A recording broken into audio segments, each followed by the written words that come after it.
Abalang araw! Samahan niyo kami ngayong Miyerkules. So, after nga namin mag-outing na swimming kagabi ay dumiretso kami dito sa Silog on the go. Dito na kami nag-lunch kasi nga tanghali na kami nakauwi. Second time na namin dito kasi masarap at mura sila. Yun, at pag-uwi nga namin ay dali-dali ko na rin ni-ready ang aming gagawin sa store. At yun na nga, sinimulan natin sa paggagawa ng frap at buong gabi nga tayong nagagawa ng frap.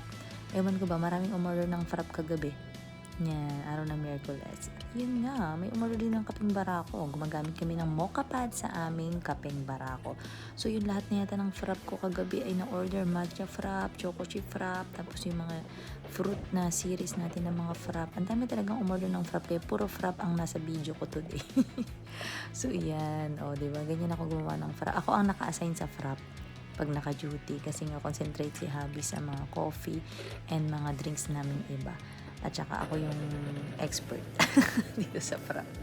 Ayan, thank you sa AMAC sa aming quality frap. Yun, diba? Napakasarap tignan with matching syrup pa. Ayan, yan ang choco chip namin. Talaga meron siyang homemade na cookies, choco chip biscuit. Ako talaga gumagawa ng cookies niya, personalized and talagang made with love. Medyo magulo yung camera ko kasi nga nakaano sa dibdib ko yung camera, yung cellphone ko. Ganyan talaga ka-busy. Ang daming umorder kagabi. Madami din kaming sales. Medyo nakakapagod kaya medyo nawala na ako sa mood niya. Gusto ko na talagang umuwi. Pero thank you so much pa rin po sa lahat ng sumuport, dumaan sa store. Ayan, ganyan ang itsura ng atrium kapag gabi na super dilim. Parang kanina lang ang daming tao pero ngayon yan ulit. Bukas naman. Bye!